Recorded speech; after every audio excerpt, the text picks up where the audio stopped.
preparación y esta que sería la evaluación del proyecto, ¿no? De acuerdo al objetivo de evaluación que tenemos, vamos a hacer, existen 3 tipos de flujos de caja. Nosotros vamos a ver 2, posiblemente en su materia de finanzas también estén viendo el tema de flujos de caja y los diferentes tipos. Así que no voy a ahondarme demasiado en los detalles porque entiendo que es un tema financiero que creo que ahora están llevando finanzas ustedes, ¿no? Y que, bueno, con mucho más detalle seguramente lo están viendo en la materia de finanzas, ¿sí? Sin embargo, de manera muy breve, podemos hablar de que los flujos de caja se hacen según la finalidad de estudio, que se puede hablar de la rentabilidad del proyecto o la rentabilidad del inversionista, que en realidad son estos dos que vamos a ver conmigo. Puede ser también un flujo de efectivo para la capacidad de pago. Según la fuente de financiamiento, puede ser un flujo de caja de recursos propios, de crédito bancario, de leasing o de otros. Y según el objeto de inversión, puede ser por la creación de un nuevo proyecto, de cero, digamos, o la optimización de una empresa que ya está en marcha, ¿no? Entonces se hace, y bueno, en la bibliografía que les he pasado podemos encontrar métodos diferentes para poder elaborar todos estos tipos de flujos. Conmigo, como les decía, vamos a ver 2, que son los más habituales y los que más usualmente se utilizan para la evaluación propiamente de un flujo de caja o de un proyecto, ¿sí? ¿Cuáles son los elementos del flujo de caja? Seguramente esto ya lo han visto también en sus materias de finanzas. Tenemos los egresos iniciales, que digamos que vienen a ser como el punto más álgido de lo que es un proyecto, de una preparación y evaluación de un proyecto, porque estos egresos tienen que financiarse, ¿no es cierto? Y esa es una parte crítica y que se evalúa mucho justamente y va a definir en gran manera la viabilidad financiera y económica de un proyecto. Los ingresos y egresos de operación, que van a constituir todos los flujos de entradas y salidas reales de caja que van a suceder ya con la operación del proyecto por las ventas y los gastos que impliquen la producción del bien o del servicio que el proyecto dé como producto, ¿no? El momento en que tienen estos ingresos y egresos, ¿no? Para eso hemos hecho un estudio del mercado, hemos hecho proyecciones de ventas y hemos determinado en qué momentos íbamos a obtener diferentes ingresos y en qué momento íbamos a tener que hacer diferentes gastos. Por último, tenemos el valor de desecho o de salvamento del proyecto, que habíamos hablado ya en la clase pasada. Se evalúa de acuerdo al horizonte temporal del proyecto, ¿no? Si, por ejemplo, en el caso de los proyectos que estamos haciendo con ustedes, tienen un horizonte de 5 años, pero habíamos dicho que tenemos tal vez inversiones en maquinaria, en activos fijos que todavía no se habían depreciado totalmente. Esos elementos se deben elaborar de acuerdo a cuánto todavía podría valer el proyecto al momento del cierre, en este caso 5 años, ¿no? Nos vamos entonces a la estructura, a la clasificación de los costos para la elaboración de los flujos de caja. Por un lado tenemos los costos de fabricación. A ver, de nuevo, repaso de costos. ¿Cuáles eran los 3 elementos que forman el Q? ¿El Q? Sí, el costo unitario de producción. Mano de obra. Materiales. Hay 2 tipos de mano de obra. Sí. Mano de obra Directa o indirecta, dice acá, muy bien. Uno de los elementos, mano de obra directa. El otro, material directo, indirecto. material directo, indirecto. Y un tercer grupo, GIF, que engloba a lo que es la mano de obra indirecta y el material indirecto, ¿no es cierto? Ahí tenemos toda la clasificación de lo que son los costos de fabricación o de producción, ¿no? Los gastos de operación, ahí tenemos los gastos de ventas. ¿Quién me da un ejemplo de un gasto de venta? Publicidad, perfecto. Un buen ejemplo de gastos de venta. Gastos generales.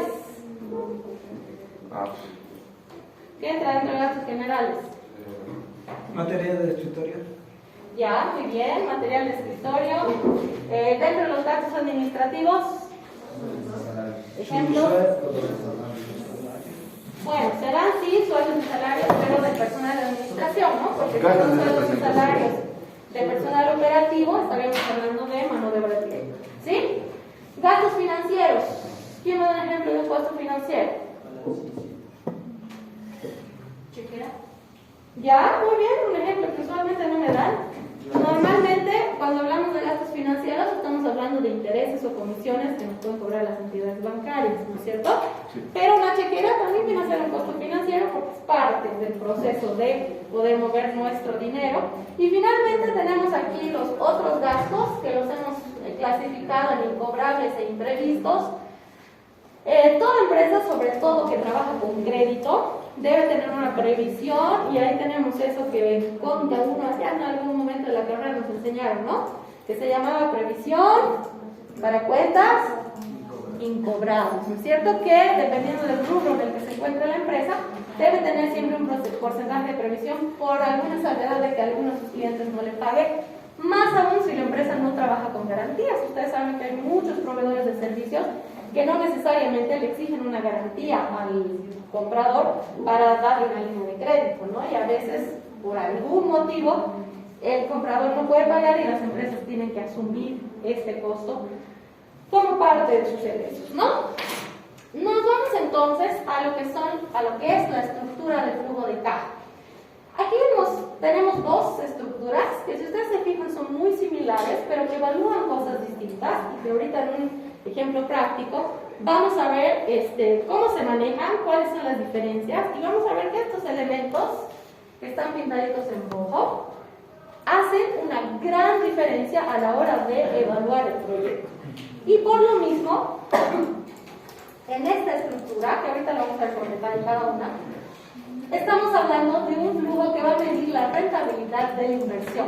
Este es el flujo que mide la rentabilidad del proyecto como tal, sin considerar de dónde obtenemos los recursos, y tampoco considera un costo financiero que podría ser inherente. Podríamos entender entonces que este flujo es el que nos va a mostrar la rentabilidad de los activos, tal como dice el nombre del flujo, ¿sí? En esta otra situación hablamos de un flujo de caja del inversionista. ¿Por qué? Porque aquí se evalúa ya no la rentabilidad de los activos, sino la rentabilidad del patrimonio como tal. Y vamos a ver que en este tipo de flujo, y ahorita lo vamos a ver con detalle, tomamos en cuenta el tema del préstamo. En este tipo de flujo ya viene la pregunta de ¿y de dónde vamos a sacar esos recursos? ¿No? Podemos decir que en esta primera instancia simplemente evaluamos si el proyecto como tal va a tener rentabilidad o no, independientemente de dónde saquemos los recursos. En este otro tipo de flujo, nosotros evaluamos si todavía el proyecto es rentable, considerando que una parte del capital que vamos a usar lo vamos a tener que sacar de una entidad financiera, ¿sí? Y a través de eso evaluar si aún prestándonos ese dinero y cubriendo el costo financiero de ese préstamo, el proyecto sigue siendo viable. ¿Ok? Aquí tenemos entonces, como les decía, vamos a verlo con más detalle, la estructura del flujo que mide la rentabilidad de la inversión. Por un lado tenemos ingresos afectos a impuestos. ¿Qué entrará dentro, creen ustedes, de los ingresos afectos a impuestos de cualquier empresa? ¿Qué entrará en los ingresos? Cuando dice ingresos afectos a impuestos, se está refiriendo a ingresos que van a ser afectados, como su nombre lo dice, por los impuestos, ¿no es cierto? Por un IVA, digamos. Si están haciendo un proyecto de venta de, no sé, de empanadas, y han vendido 100 empanadas a un boliviano en el mes, ¿cuántos son sus ingresos? 100 empanadas a un boliviano en un mes. 87. Muy bien. Acá Roberto dice 87. Hemos vendido 100 empanadas a un boliviano en un mes. Hemos obtenido como ingreso 100 bolivianos. Pero de esos 100, y bueno, considerando siempre que vamos a dar factura, estamos hablando de un 87 bolivianos, que serían los ingresos afectos a impuestos. Aquí está tal vez un nombre bastante complejo, pero para que ustedes lo entiendan más fácil, simplemente son las ventas. Sea que estemos vendiendo un producto, sea que estemos vendiendo un servicio, todo lo que logremos obtener a través de esa venta, de ese producto o ese servicio, entrará en este capítulo de ingresos afectos a impuestos, ¿ok? Obviamente en su valor neto. Los ingresos afectos a impuestos, ¿qué creen que entraría dentro de este grupo? Y de hecho ya vimos una clasificación de costos, ¿no? ¿Qué ingresos están afectados? O sea, van a venir a disminuir nuestra utilidad frente al servicio de impuestos nacionales, en otras palabras. Las compras. ¿Las compras de qué? De todo tipo de De materiales. todo, ¿no es cierto?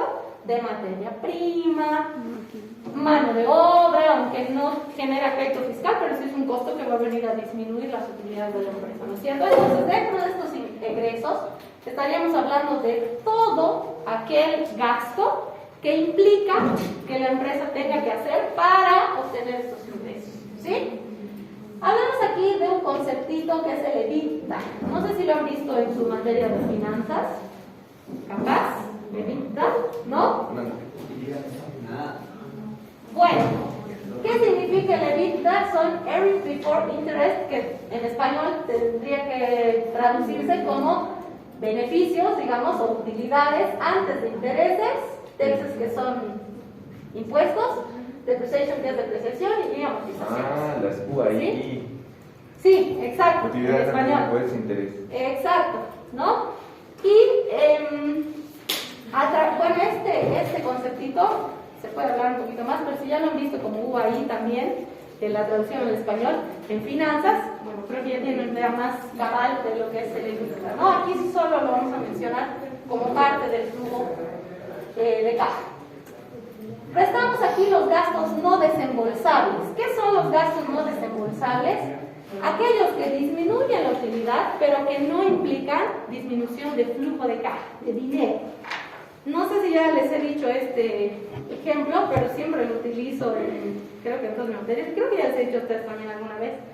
Yo tenía un docente creo que era de Conta 1, puede ser, creo que sí, que decía, si un día cuando ustedes sean gerentes, viene su auxiliar y les dice, licenciado, fírmeme, licenciada, este chequecito, y usted le dice, ¿para qué es este cheque antes de firmar? Y él les dice, es para pagar la depreciación. No firmen, nos decía, ¿no? ¿Por qué? ¿Se tiene que pagar la depreciación? No. ¿Hay una cuenta bancaria donde va el empresario y deposita para la depreciación? ¿O que paga alguna entidad? No, ¿no es cierto? Pero cuando yo tengo una depreciación y presento mis estados financieros de impuestos nacionales, ¿esa depreciación disminuye mi utilidad? ¿Sí o no? Sí, ¿no es cierto? Porque si bien la depreciación acumulada va a formar parte del activo fijo, bueno, está en la estructura del balance general, la depreciación como tal es un gasto que se refleja en el estado de resultados, ¿no es cierto? Y de hecho creo que habíamos hablado de eso en la anterior clase también, sí, era con usted creo, cuando dijimos cuál era el beneficio de comprar un activo fijo nuevo. Sí, ¿no? ¿Era con ustedes? Les dije, cuando compro un auto nuevo, la depreciación de ese auto es importante, va a reducir mis utilidades y por ende voy a pagar menos IVA, ¿no es cierto? Cuando hablamos de estos gastos no desembolsables, justamente estamos hablando de la depreciación y los beneficios sociales. Si bien disminuye mi utilidad, no representan una salida de efectivo. Entonces restamos este concepto de lo que es el flujo de caja. A través de esto tenemos el resultado antes de impuestos. Restamos el impuesto. ¿Cuánto es el impuesto del IVA en nuestro país?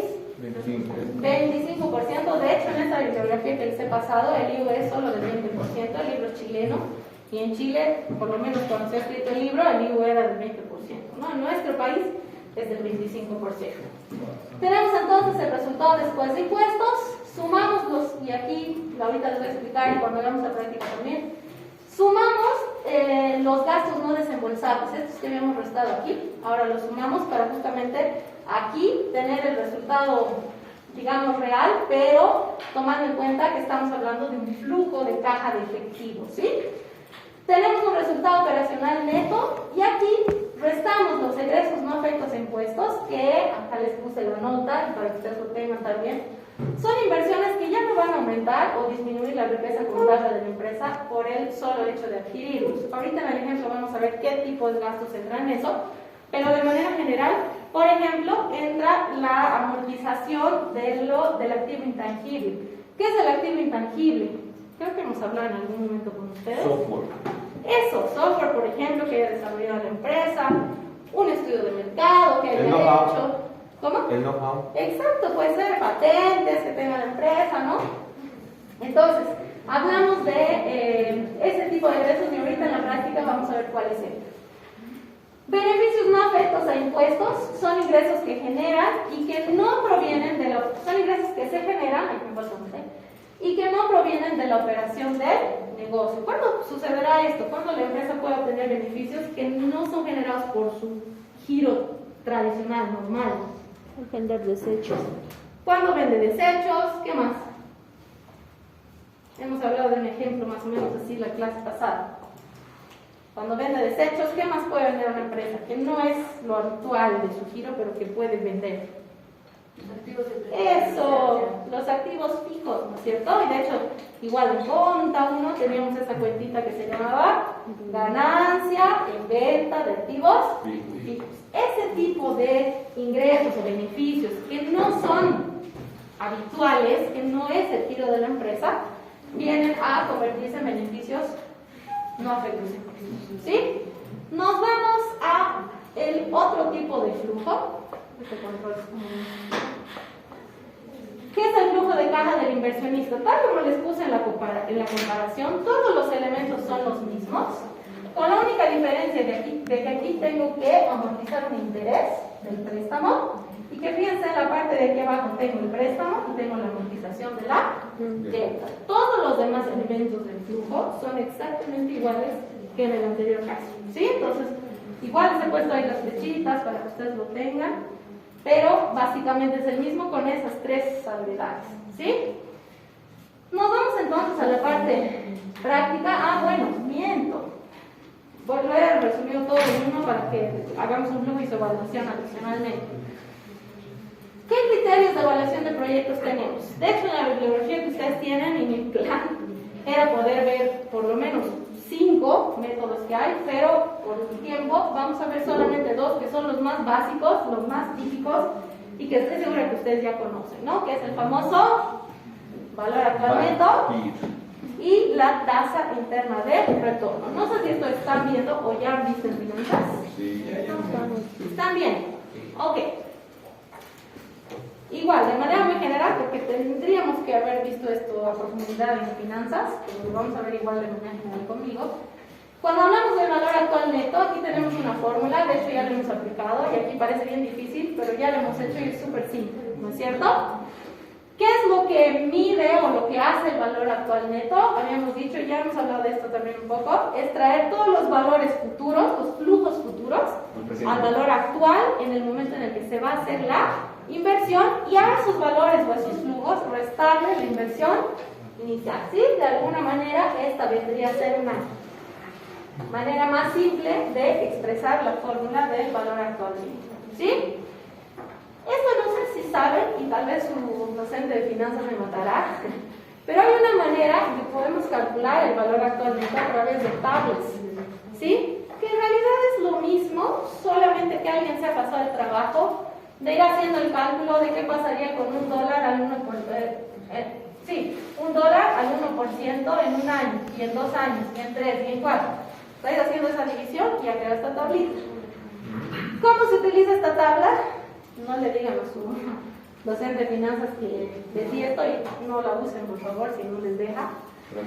¿Qué es lo que tenemos que hacer? Es tomar el valor futuro, el flujo de aquí a un año, por ejemplo, si es 100, y multiplicarlo por el factor dependiendo de la cantidad de años que estemos hablando y del porcentaje de la tasa de descuento que se esté utilizando, ¿sí? Vamos a ver más adelante con el ejemplo que podemos también hacer tanto de esta manera. También vamos a calcular el BAN con Excel, y los que tienen computadoras, yo se me olvidó, les tenía que decir que hoy traigo, pero qué bueno que la mayoría justo trajo, no sé por qué, pero qué bueno. Podemos calcular también el valor actual neto a través de una fórmula de Excel que también se las voy a dejar aquí y que seguramente su docente de finanzas también les está enseñando, ¿no? Entonces a través de Excel también podemos calcular el BAN y ahorita en el caso práctico lo vamos a hacer. Ya sabemos, yo creo, que el valor actual neto tiene el criterio de aceptación o rechazo en función de cuál es el resultado que obtenemos. Siempre que el valor actual neto sea mayor a 0, tenemos que aceptar o rechazar. Aceptar. Aceptar, ¿no es cierto? Si el BAN es menor a 0, Hay que rechazar. rechazamos el proyecto. ¿Por qué? Porque es pérdida. Porque en lugar de generar riqueza, estamos generando pérdida, estamos reduciendo el valor de la inversión, ¿no es cierto? Y si el BAN es igual a 0, resulta que solo nos va a dar para cubrir todos los pagos de intereses, pagar los rendimientos esperados, liquidar el capital original que se ha invertido en el proyecto, pero nos generará utilidad cero fuera de que vamos a lograr cubrir esos costos, ¿no es cierto? Nos vamos a lo que es la tasa interna de retorno, que yo creo que ustedes también lo están viendo o que habrán visto en finanzas. Aquí tenemos la fórmula, se las voy a dejar ahí, igual en el ejercicio lo vamos a hacer. A diferencia del banco y término de positiva en los que comparo a los dos, la tasa interna de retorno es un porcentaje. ¿El valor actual neto es un porcentaje también? No, ¿qué es el valor actual neto? ¿En qué se expresa? Evidentemente. Pero ¿cuál es la unidad de medida? Moneda. Moneda, ¿cierto? Unidad monetaria. Y podrá estar expresado entonces en bolivianos, en dólares, en pesos, de acuerdo a los datos que utilicemos también. Entonces, podemos decir que la TIR, a diferencia del valor actual, si bien tenemos una fórmula, lo que hace la TIR es igualar los flujos, si quieren, a cero, ¿sí? Lo que hace es igualar el BAM a cero. Eso es lo que hace la tasa interna de retorno. ¿Cómo calculamos entonces? Con dos gestiones o menos, podemos utilizar la fórmula que les mostré hace un momento. Igualar a cero es bastante simple. Cuando ya tenemos varios periodos, también se puede despejar, pero como tenemos exponentes, se hace un poquito más complejo y hay que utilizar algunas funciones matemáticas que hemos aprendido en el colegio, pero que seguramente ya nos hemos olvidado. Entonces, cuando tenemos varios periodos, lo más recomendable es utilizar una hoja de Excel. Se puede calcular manualmente también haciendo interpolación, sin meternos con los exponenciales que hemos aprendido en el colegio. También se puede hacer interpolación y con prueba error ir encontrando la tasa que permita que el valor actual neto sea cero. Que eso es en realidad lo que es la tasa interna de retorno. ¿Sí? Ahora con el ejercicio también vamos a ver un poquito de esto. ¿Cuál es la diferencia entre el BAM y el TIR? En ciertas circunstancias, como dice aquí, las dos técnicas pueden conducir a resultados contradictorios. ¿Cuándo puede pasar eso? Cuando se evalúan varios proyectos para jerarquizarlos, puede ocurrir que tengamos varias situaciones diferentes y que cuando hagamos el análisis, que lo vamos a ver también en el ejercicio, nos dé resultados contradictorios, ¿sí? ¿Cuándo no ocurre? Cuando se evalúan proyectos solo para aceptarlos o rechazarlos, si el BAM me da positivo, la tasa interna de retorno también. Si el BAM me da negativo, la tasa interna de retorno también me da negativo, cuando se hablamos de un solo proyecto. Pero cuando queremos jerarquizarlos o evaluar cuál es mejor que el otro, ahí sí podemos tener resultados contradictorios, ¿sí? Me hubiera gustado ver un ejemplo así numérico para que lo entiendan mejor, pero vamos a irnos de lleno a la parte práctica para poder tener una idea global de todo, ¿sí?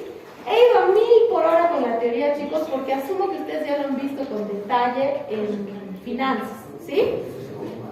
Así como hemos visto, creo que a lo largo de toda la materia, prácticamente todo lo que hemos visto en esta materia de preparación y evaluación de proyectos son cosas que hemos estudiado, pero creo que desde el primer semestre y pasando por todas las áreas, ¿sí? Hemos visto personal, hemos visto contabilidad, hemos visto costos, hemos visto producción. Bueno, producción creo que no llevaron, de hecho, pero igual lo hemos visto así de manera muy breve. Pero así como un repaso de todo lo que hemos visto y ahora estamos en la parte financiera que también simplemente es una aplicación de lo que ustedes suponen que ya han visto o que están viendo capaz, ¿sí? Nos vamos a ir entonces a este ejemplo práctico donde se nos plantea un proyecto que tiene diferentes características, ¿sí? Rápidamente voy a leer y tal vez vamos a ir copiando los datos. Les pido si quieren hacerlo en Excel, también ustedes pueden ir copiando los datos. Ahí, directamente en mi computadora, no hay ningún problema. Yo voy a ir copiando aquí algunos datos y ustedes también pueden hacerlo. Después, igual yo les voy a pasar las tablas. Donde van a estar los resúmenes. Ok. Vamos a ir entonces obteniendo los datos de este proyecto, ¿sí? Dice, supone que se estima posible producir y vender 5.000 unidades anuales de un producto. Ya es el primer dato que tengo, que voy a vender 5.000 unidades anuales. Dice que se va a vender a 9 cada uno el primer año, el precio para el primer año es de 9, el precio para el segundo año es de 12. No. 10. 10. Sí. ¿Y qué más dice? 12. 12. 12 a partir del tercero y tenemos un proyecto por 5 años. Entonces, el precio del año 3 al año 5 va a ser de 12. ¿Sí? Fíjense que estos datos, chicos, de cuántas unidades podemos vender y a qué precios, ¿de dónde las habré sacado? ¿Será que me he inventado? Me ha parecido interesante. ¿De dónde me hemos obtenido esos datos?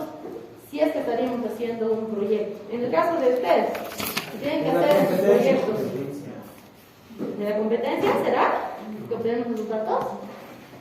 En sus proyectos, ¿qué es lo primero que han hecho para poder calcular la cantidad que van a... Estimación de costo. ¿Será que el costo define la cantidad?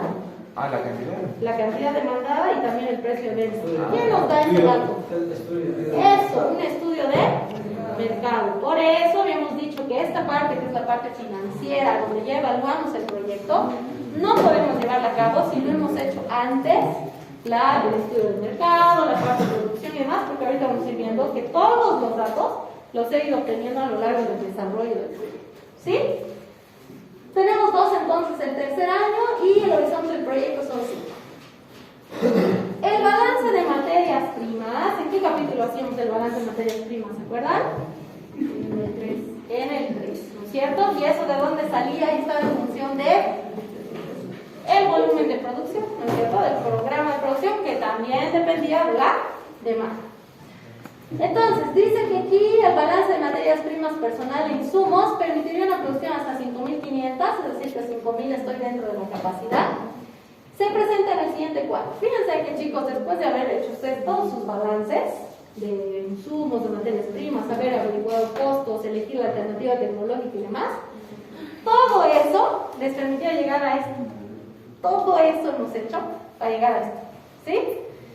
¿Qué me dice esto? Que entre mano de obra, materiales e insumos generales voy a cubrir tanto las materias primas, el costo personal que estaría en mano de obra y los insumos generales para cada unidad, ¿no? Aquí dice que está expresado en valores unitarios. Entonces, si alguien me hace el favor, por favor, en Excel, si lo puede sumar eso, ¿cuánto me da? O si en calculadora, igual no hay problema. 60. Ya, vamos a ponerle ahí como costos de fabricación. Variados. 0.60, ¿no? Sí. Muy bien. Ah, no son bolivianos, ¿no? Son pesos. Dice que los costos fijos de fabricación se estiman en 2.000 bolivianos, entonces tengo un costo de fabricación fijo de 2.000. Todos estos datos ya se los pueden ir copiando también ustedes en su hojita de Excel para luego hacer fórmulas.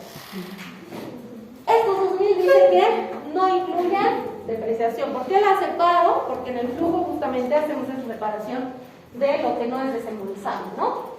Dice, se sabe que todas las maquinarias se depreciarán en línea recta en un periodo de 10 años y las otras físicas en 20. Vamos a poner que la maquinaria se deprecia en 10 años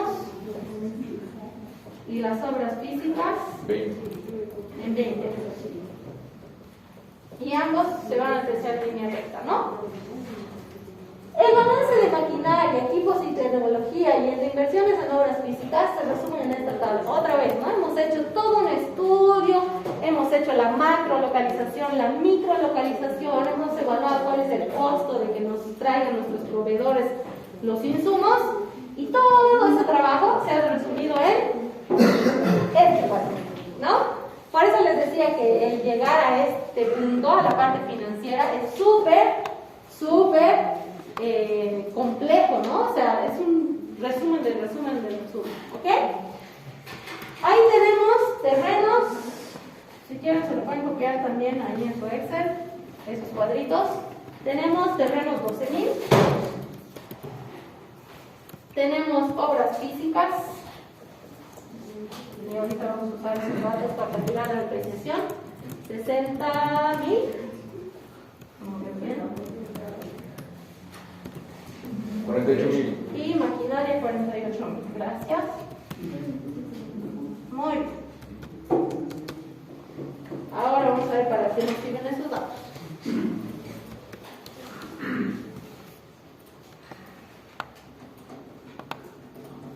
Los gastos de administración y ventas, dice, se estiman en 800 anuales.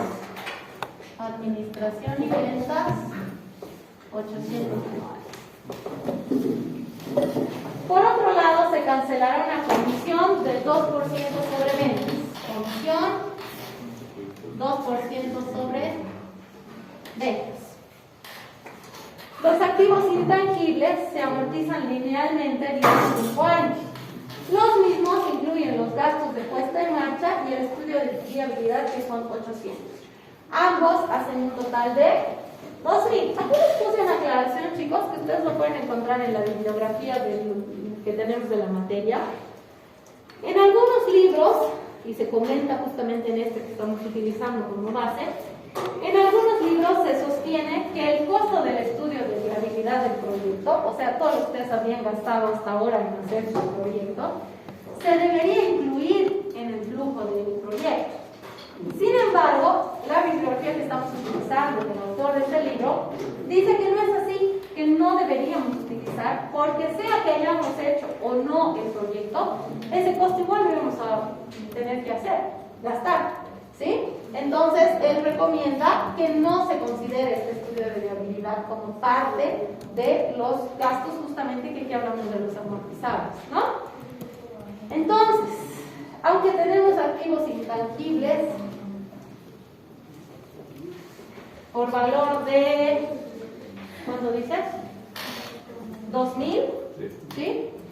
Como 800 es el estudio de viabilidad, ¿cuánto nos quedarían de activos intangibles por amortizar?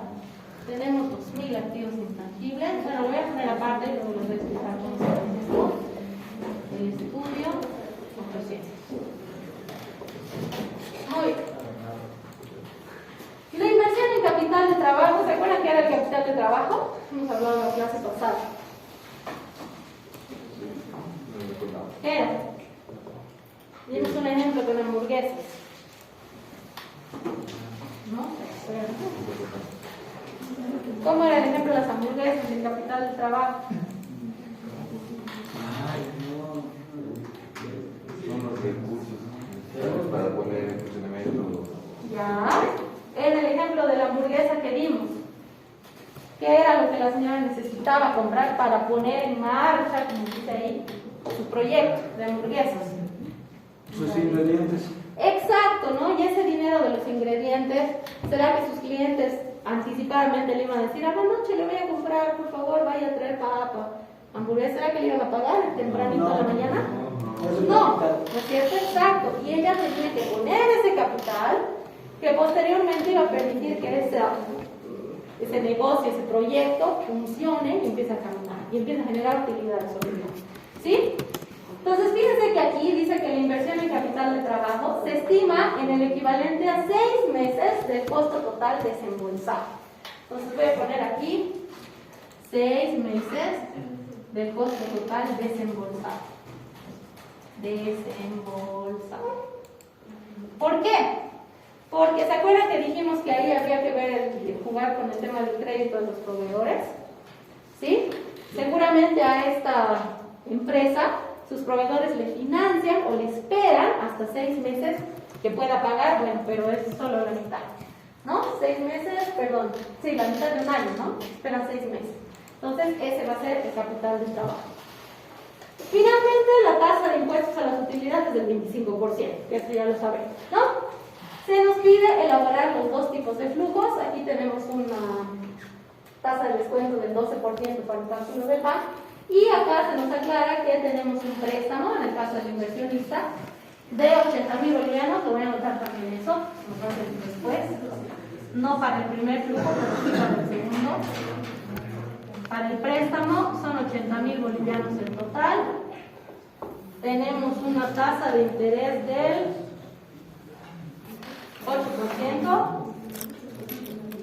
anual y tenemos 5 años. ¿Sí? Aquí abajo está. Que no nos va a servir para el primer flujo, pero sí para el segundo. ¿Sí? Y aquí también pondremos que para el cálculo del BAN, del primer flujo, aquí lo voy a poner la tasa de descuentos del 12%. ¿Sí? Muy bien, aquí yo tengo el flujo hecho. Una maravilla, ¿no? ¿Por qué no? Así debería aparecer todo, ¿no? De hecho, este flujo, chicos, yo lo he hecho en Excel, ¿no? Y les voy a pedir a ustedes que también lo puedan hacer. Yo se los voy a explicar en la pizarra solamente con la finalidad de que ustedes entiendan de dónde viene cada cosa. Pero la tabla tal cual, y obviamente este documento, y si quieren Excel también no hay problema, se los voy a facilitar para que ustedes también puedan guiarse. Sin embargo, me interesa que entendamos sobre todo la parte conceptual de qué significa cada uno de estos elementos del flujo, y obviamente ya la parte del cálculo, podemos hacer en Excel, en celular, ¿sí? Entonces, voy a copiar algunos de los elementos que vamos a ir desarrollando para que entendamos, por ejemplo, de dónde ha salido este 45,000, ¿sí? Ponemos entonces, y yo creo que estamos en el primer flujo, que es el flujo que evalúa la rentabilidad del proyecto en sí o de la inversión, ¿sí? Por un lado, entonces, vamos a tener ingresos. Lo voy a poner bastante reducido, aquí lo tienen ustedes tal cual como tiene que ser. Y vamos a poner los años, porque sí, ahí vamos a ver algunas diferencias para entender qué va en qué año y por qué, de la manera que va. Aquí tenemos el año 2, 3, 4 y 5. Eso pueden ir haciendo ustedes en Excel también. Si quieren pueden irse copiando todos los conceptos de aquí también. Año 4 y año 5. No vamos a llenar todo en la pizarra, porque ustedes en Excel van a hablar las fórmulas y ya van a poner sus números, ¿sí? Pero vamos a saber de dónde está. Muy bien. El primer elemento son los ingresos afectos a impuestos, que corresponden a las ventas que vamos a tener en el proyecto. Pregunto, ¿el año 0 en el que se hace la inversión, ya empezamos a vender? No, ¿no es cierto? Por lo tanto, en el año 0 no tenemos ingresos y los ingresos serían 0. En el año 2, ¿cómo podemos calcular el nivel de ingresos que va a tener esta empresa?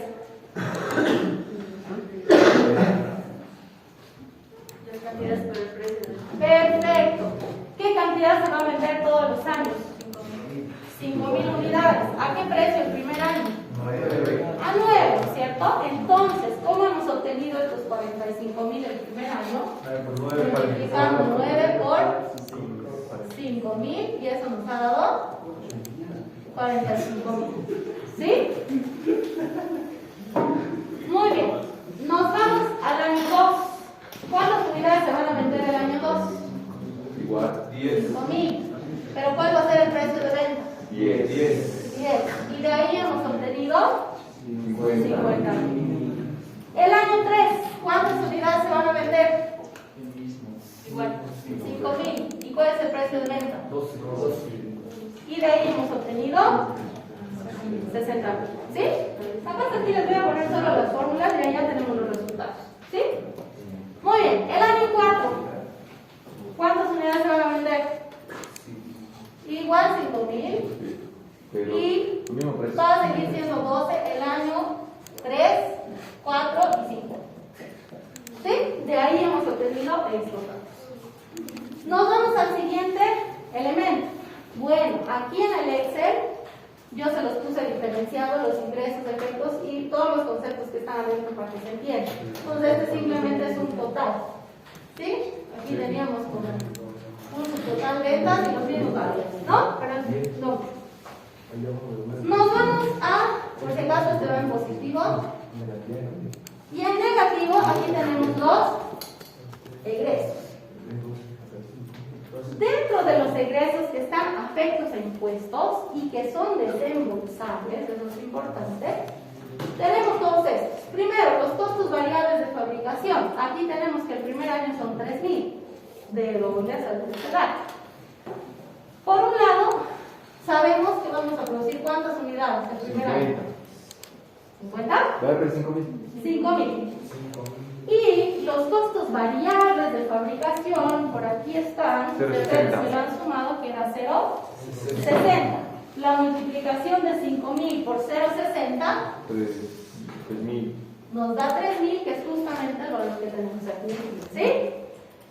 Si se fijan, todos los años tenemos el mismo costo de fabricación. ¿Por qué? Porque producimos la misma cantidad y el costo variable no cambia de periodo a periodo. ¿Sí? Nos vemos al siguiente elemento entonces. Obviamente esta puedo ver la misma para todos los años en cuanto a costos variables de fabricación. Oh, aquí tendría que poner costos variables de fabricación y aquí son 5.000 por 0,0. ¿Sí? Costos fijos de fabricación. ¿Cuánto tenemos de costos fijos de fabricación? 2.000. Costos fijos de fabricación. 2.000. ¿Ahí hay que hacer algún cálculo? No. ¿Varía de periodo a periodo? No. No, ¿no es cierto? Entonces tenemos 2.000, que es justamente el valor que está acá, ¿no? Y ahí lo vamos a tener. Gastos de administración y ventas. ¿Dónde tenemos ese dato? Por si acaso voy a ir chequeando, este ya lo he utilizado. El de 2.000, está aquí también. Este, ¿no? 800. Ese es el gasto de administración y ventas. Gastos de administración y ventas, 800. Como es un costo fijo, todos los periodos se van a repetir tal cual. Nos vamos a las comisiones sobre ventas. ¿Tenemos algún dato sobre las comisiones sobre ventas? ¿Qué dice?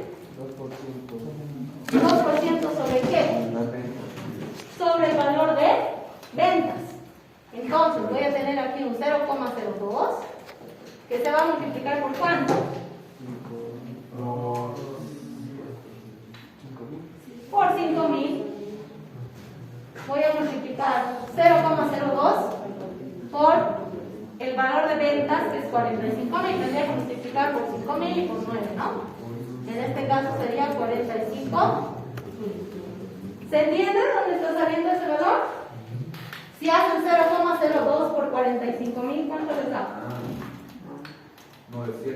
900, que es justamente este valor. El año 2 voy a hacer lo mismo. 0,02. ¿Qué era esa, Diego? Por el valor de ventas. ¿Sí? Aquí les voy a poner si quieren por dentro.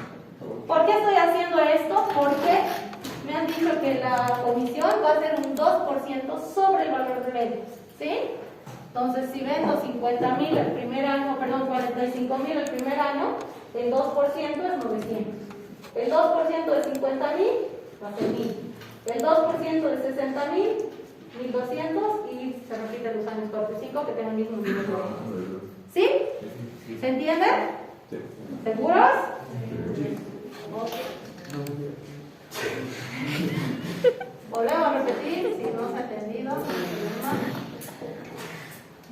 Ok, entonces con esto estaríamos completando todo esto que es el tema de todos los egresos afectos a impuestos. ¿Sí? Que este dato en negrilla simplemente es la sumatoria de todo esto. ¿Sí?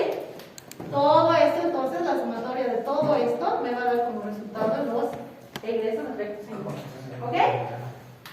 Que ustedes ya lo tienen sumadito aquí para ganar tiempo.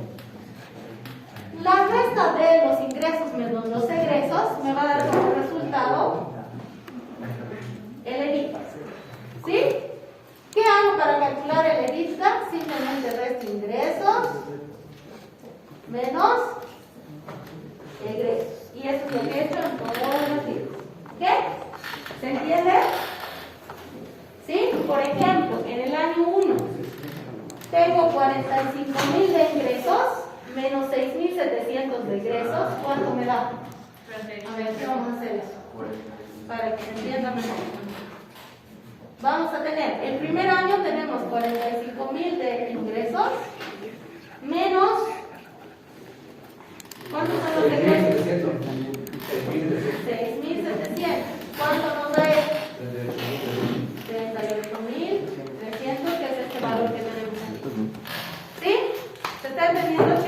Sí, unidad del impuesto. Muy bien. Después de calcular el EBITDA, lo que hacemos es restar los gastos No no desembolsados. ¿Por qué hacemos esto? Para el cálculo del EBITDA no hemos tomado en cuenta, o más bien, no hemos tomado en cuenta lo que ha sido la depreciación y la amortización para los activos intangibles, ¿no? Así que vamos a considerar eso. Por un lado tenemos depreciación, que forma parte de los gastos no desembolsables. ¿Y cuánto de depreciación? ¿Tenemos algún dato de depreciación?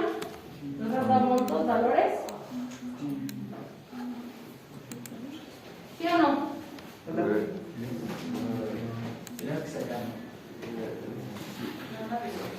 No hay valor de depreciación, ¿no es cierto?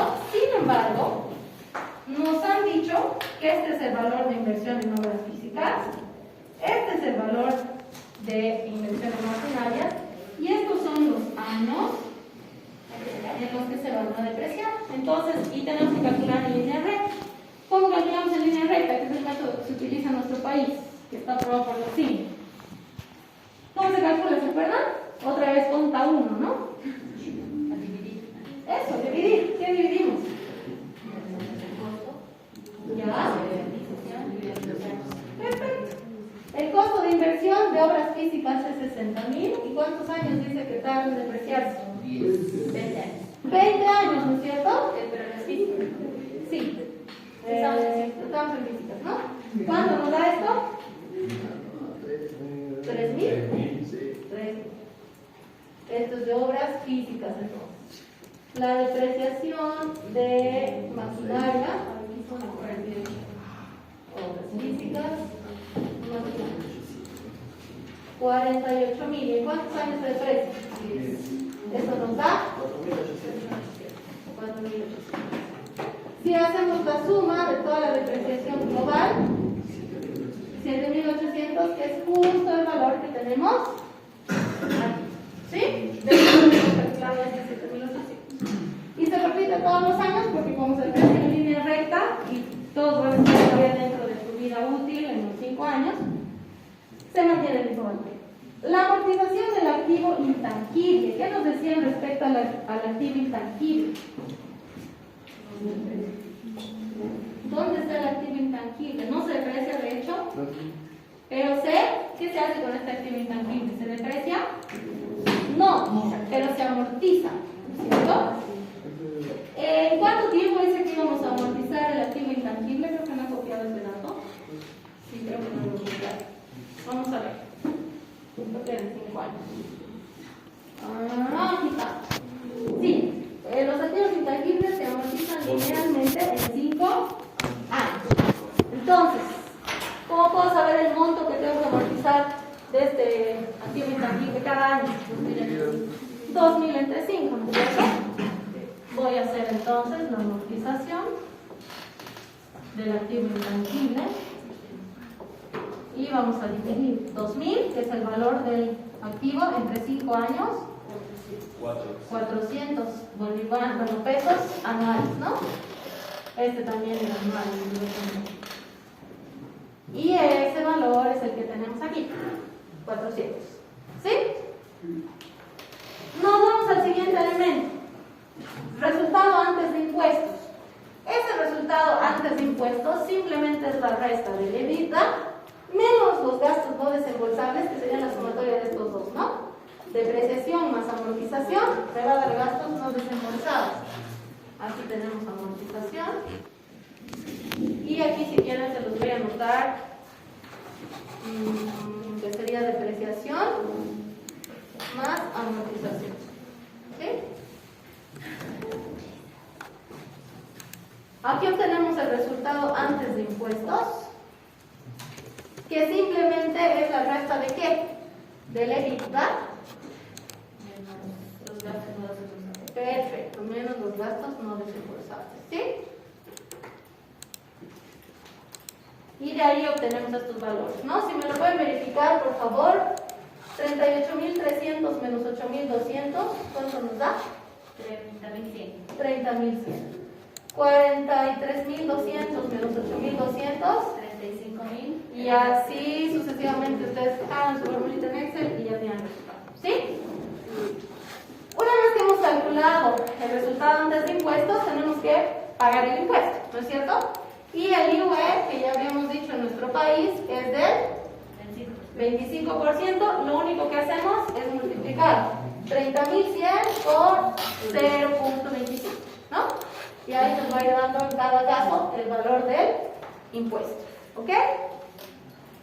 Una vez que hemos restado el impuesto, voy a tener el resultado después de impuestos, que simplemente es la resta, por ejemplo, del año 1 de 30.100 menos 7.525, obtengo 22.575. El año 2, 35.000, que era antes de impuestos, menos el impuesto, que es 8.750, obtengo 26.250. ¿Sí? Igual, hagan su formulita y ahí obtienen el resultado. Sumamos ahora el ajuste por gastos no desembolsables. Si ustedes se fijan, este ajuste por gastos no desembolsables simplemente es volver a copiar el dato que habíamos puesto como gastos no desembolsables, que eran la depreciación y la amortización. ¿Sí? De ahí sale este 8.800. Si quieren, si están haciendo en Excel, igual al gasto no desembolsable. ¿Sí? Simplemente eso y para la fórmula. Haciendo este ajuste por los no desembolsables, que aquí vamos a tener ajustes, gastos no desembolsables, obtenemos lo que se llama el resultado operacional neto. Simplemente es la suma de 20.575 más 8.200, me va a dar 30.775. 26.250 más 8.200 me va a dar 34.450. 33.600 más 8.200, 41.800. ¿Sí? Simplemente es eso. Finalmente, bueno, no tan finalmente, pero casi al final ya, tenemos los egresos no afectos a impuestos, menos egresos no afectos a impuestos. Aquí es importante que consideremos que tenemos que incluir la inversión inicial y la inversión del capital de trabajo, ¿ok? ¿Cuál sería la inversión inicial? ¿Qué tenemos que hacer para iniciar con el proyecto? ¿Qué será que entra ahí? Capital de trabajo. Ya, el capital de trabajo en realidad lo tenemos aquí aparte, que ahorita vamos a hablar de eso, pero aparte del capital de trabajo, ¿qué más necesitamos? Activos fijos. Activos fijos. ¿Qué activos fijos tenemos aquí? A ver. Terrenos. Terreno, Obras físicas. obras físicas y maquinaria. Si sumamos estos tres, por favor, ¿cuánto nos da? 120.200. 120.000. 20.000. 121.000. 200. 120.000. Perdón. Bueno, 120.000. ¿Está bien? no. No. Sí. ¿Da eso o no? Verifiquen, no vaya a ser que Por nos ahí, estén ¿no? equivocados. Ah, ¿verdad? Verifiquen, por favor. Debe ser 120.000. 120.000. Sí. 120.000. Ya. Y ahora ahí ¿Y viene, entonces qué ha pasado? en realidad, lo que usted decía de ¿Cuántas? activos, de 2.000 menos 800. Exacto. ¿Qué ha pasado? ¿De dónde han salido esos 1.200 que faltan? Aquí tenemos 121.200, que sería la sumatoria de estos. No, está mal. 120.000. Eso es 120.000. 120.000. ¿Y de dónde han salido esos 1.200 que se ha intentado realizar? De la deducción de activos. ¿Y qué eran esos 1.200 entonces? ¿Se acuerdan? En sí son los activos intangibles, ¿no? Pero le ha restado al estudio de mercado. Exactamente. ¿Por qué le restaba el estudio del mercado? Porque el estudio, no en realidad, el estudio del mercado, evidentemente hemos tenido que invertir ese dinero antes de iniciar el proyecto. Evidentemente es dentro del concepto de lo que ha sucedido antes de impuestos, porque de eso no hay factura, ni siquiera estaba en pie el proyecto, ni nada. ¿Qué es este estudio de mercado? Evidentemente se ha hecho, se ha gastado, pero sea que el proyecto sea llevado a cabo o no, estos 800, de todas maneras, se tenían que gastar. ¿Sí? Y cuando estamos hablando de evaluar el proyecto y la rentabilidad del proyecto, bueno, este autor que estamos utilizando específicamente y algunos otros más, sugieren que no se añada este costo del estudio de mercado en la evaluación del proyecto. Porque independientemente de que se hubiera llevado a cabo o no el proyecto, ese gasto se tenía que hacer para evaluar su viabilidad. ¿Sí? Entonces no lo incluimos. Sí incluimos este activo intangible. ¿Qué era ese activo intangible? ¿Se acuerdan? ¿Qué podría entrar dentro de ese activo intangible? Dijimos hace rato. Software, por ejemplo, patentes. ¿no? Pero estaríamos restando entonces a estos 2.000, los 800 del estudio. ¿Sí? Y de ahí obtenemos 1.200 como un activo intangible, pero que va a venir a formar parte de la inversión que tenemos que hacer. ¿Sí? Entonces tengo 120.200 más 1.200 del activo intangible. Ahora sí tengo 121.200, que es este valor que tenemos aquí. Que fíjense, no lo repito todos los años, ¿no? Cuidado. Y además se hace, y es el único que estoy generando en el año 0, porque antes de que se inicie la operación de la empresa, tengo que empezar con eso. Ahora, lo otro que es importante es el capital de trabajo. ¿Qué nos decían respecto al capital de trabajo? El capital de trabajo dice que era el equivalente a 6 meses del costo total desembolsable. Pregunto, el año 1, ¿cuál era el costo total desembolsable? O los gastos desembolsables, aquí en el año 1. A ver, fíjense ahí, déjale. El gasto no desembolsable, ¿cuánto era el año 1?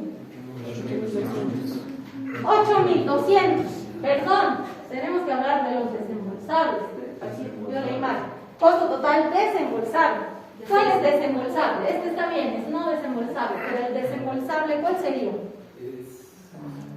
El que sí implica movimiento de dinero. ¿Cuál de estos egresos que tienen ahí implica movimiento de dinero?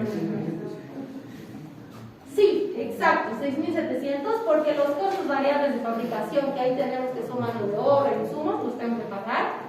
Los costos fijos de fabricación los tengo que pagar. Los gastos de administración y ventas los tengo que pagar, y las comisiones también con dinero, ¿no es cierto? Y para poder poner en marcha mi maquinita, que es un proyecto, necesito, dice, 6 meses de ese valor. Por lo tanto, para calcular el capital de trabajo, por ejemplo, para el año 1, lo que hemos hecho ha sido tomar ese valor. ¿Cuánto era? El egreso afecto a impuestos. ¿Cuánto es? 6.700. 6.700, ¿cierto? El valor afecto a impuestos. Y lo tengo que dividir entre cuántos, si dice que es el equivalente a 6 meses. Ese egreso supone que es de un año. Entre 12. ¿Entre 2? Entre 2, ¿no es cierto? Porque vendría a ser medio año nomás. Tengo que cubrir el capital. ¿Cuánto me da esto? 3.300.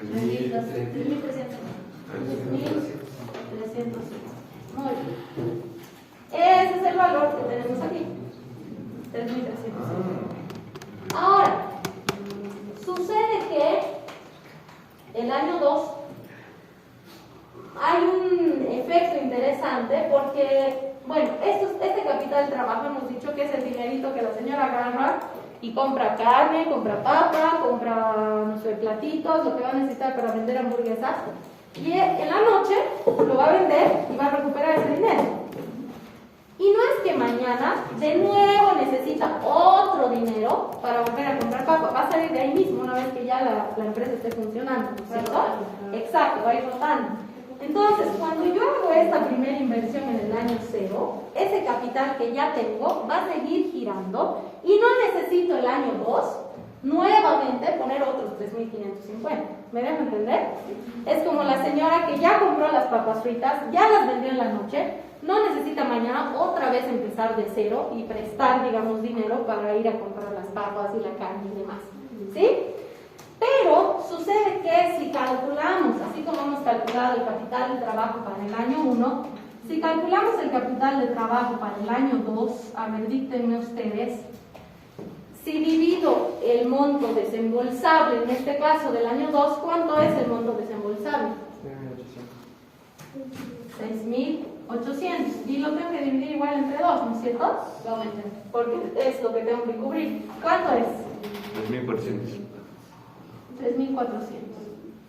Si yo le pongo este 3.400 aquí, ¿estará bien? No es cierto. ¿Por qué? Solamente tenemos que aumentar la diferencia. Exactamente. ¿Por qué? Porque si ustedes quieren, el primer día que la señora salió a comprar, exacto, ya recuperó estos 3.350, ya los tiene como capital, ¿no es cierto? La diferencia entonces entre estos dos, 50. que es 50, es lo que hemos puesto aquí, en el año 1, ¿sí? Ahora, algo importante, este valor lo voy a usar para el año 1. Cuando se acabe el año 1, necesito aumentar 50 bolivianos para que empiece a funcionar el año 2. Por eso lo ponemos un poquito como retrasado, ¿sí? Este valor va a ser el capital que necesito el año 1, pero ya lo necesito en el año 0. Y el capital de trabajo para el año 2 necesito incrementarlo ya en el año 1, ¿sí? De esa manera trabajamos retrasado. El año 3 sucede que nuestros egresos suben a 7.000. Por lo tanto, el capital de trabajo que necesito para el año 3, que son 7.000, entre 2, ¿me da cuánto? 3.500.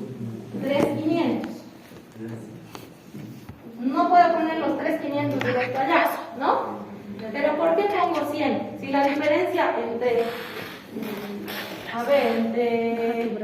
Sí, ya teníamos 3.350 al principio. Hemos sumado 50 en el primer año. Y ahora, para llegar a 3.500, ¿cuánto más necesito? 100. 100, ¿no es cierto? Esa diferencia aquí de 100 es lo que estamos añadiendo. ¿Sí? Otra vez la pongo en el año 2 porque voy a necesitar utilizar este dinero para que empiece a funcionar el año 3. ¿Sí? Y en caso de que, digamos, el año 4 ya no voy a necesitar 3.500 y en este caso reduzco los costos, ¿cómo lo he dicho en contabilidad? Normalmente, y eso justo había esa observación en la bibliografía y lo pueden revisar con calma, normalmente, aunque reduzca el capital de trabajo, que es muy raro, aunque puede suceder al final del proyecto, se entiende que ese capital de trabajo lo vas a tener que seguir manteniendo en el giro de la empresa y habitualmente no se lo saca, a no ser que quieras liquidar el proyecto y haya que hacer el análisis que justo hablamos aquí, evaluando el valor del desecho y demás, ahí recién sacaría ese capital de trabajo. Pero se sugiere que en el horizonte del proyecto se mantenga ese capital de trabajo dentro del giro de la empresa y no se lo recupere. ¿Sí? Listo, entonces ya hemos completado también lo del capital de trabajo. Y el flujo de caja, que son los valores que tienen acá, simplemente va a ser la resta del resultado operacional neto menos los egresos no afectos a impuestos, ¿no? Estábamos aquí y aquí tenemos el flujo de caja. ¿Cómo tenemos el flujo de caja? Se los voy a anotar aquí en el año 0. Sería los egresos no afectos a impuestos. Bueno, tendríamos que restar desde el resultado operacional neto, ¿no? Tendríamos resultado operacional neto menos egresos no afectos a impuestos. Lo estoy súper resumiendo, pero ustedes tienen ahí el detalle. Egresos no afectos a impuestos y eso nos da como resultado el flujo. ¿Sí? Aquí, por ejemplo, mi resultado operacional neto es este, que sería 0, menos los egresos no afectos a impuestos, 124.550. Obtengo un resultado, un flujo negativo de menos 124.550. ¿Sí? El año 2 tenía un resultado operacional de 30.775 menos los egresos no afectos a impuestos, tengo 30.725 y así sucesivamente. ¿Sí? Muy bien, estoy yendo así. Me está yendo en avión, chicos. No sé si se han despeinado de tan rápido que estamos yendo, pero no nos queda uno. No sé si hay alguna pregunta antes de que aterricemos. ¿Alguna pregunta? ¿Todo bien? ¿Hasta acá vamos a llegar? Quiero ver el otro más, por lo menos, porque son 3 cositas.